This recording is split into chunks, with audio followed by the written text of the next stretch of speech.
सारे कंपैरिजन मन के कंपैरिजन है, जो नहीं है उसके कंपैरिजन है, जो हो रहा है उसके कंपैरिजन नहीं हो सकते।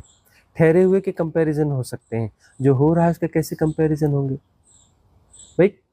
कुछ रिलेटिव कंपैरिजन हैं, कैसे होंगे? ठहरी हुई चीज़ों के कंपैरिजन होंगे ना। तुम्हारा कुछ अनुभव उसकी स्मृति है और अभी हो रहा है, तुम कंपैरिजन करो, एक तो हो रहा है और एक तुम ठहरी हुई चीज़, तुमने कुछ ठहराया हुआ है, उसको मिक्स करने की कोशिश करोगे, मिक्स नहीं होता, वहीं गड़बड़ पैदा हो जाती है। तुम अपेक्षाएं करते हो, अपेक्षाएं पूरी नहीं होती। अपेक्षा मतलब तुम ठहराते हो किसी चीज़ को और वहाँ हो रहा है, वो अपने ढंग से हो रहा है, अपेक्षा के अनुरूप नहीं हुआ, दिक्कत में पड़ जाओगे, परेशानी हो जाएगी।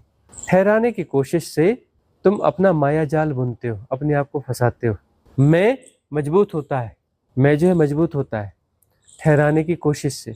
तुम जितनी ठहराने की कोशिश करोगे मैं उतना मजबूत होगा। तुम अगेंस्ट जा रहे हो, सब हो रहा है, कॉस्मिक रिदम के अगेंस्ट जा रहे हो। तो साधक को बहुत अवेयर रहने की जरूरत है कि अनुभवों को दोहराने की कोशिश नहीं करना, किसी भी अनुभव को नहीं, चाहे वो आध्यात्मिक क्यों ना हो।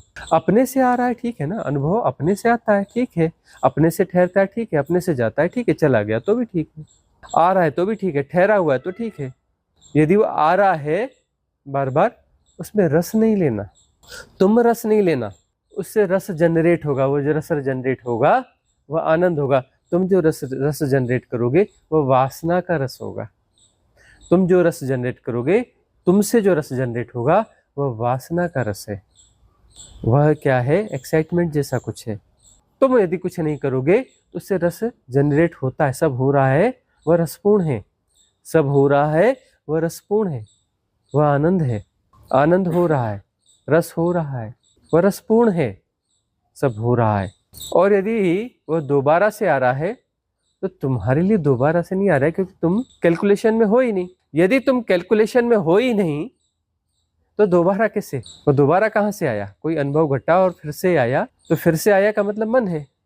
अब तुम गुणा भाग में नहीं हो तो फिर से कहाँ आया? तुम अनुभव अभी नया हो रहा है, पिछले जैसा है, कुछ मिलता जुलता है, वही है, या तो मन आ गया ना, गुणा भाग आ गया ना, ठहराने की कोई चीज आ गई ना, कंपैरिजन आ गया ना।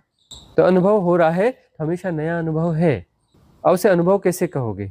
नए को अनुभव कैसे कहोगे? अनुभव तो पुराने का होता है ना, नए का कैसे अनुभव होगा जी?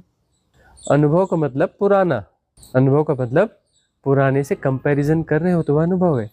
यदि कंपैरिजन नहीं हो रहा है, मन नहीं है, तो अनुभव नहीं है, वह आनंद है, वह हो रहा है।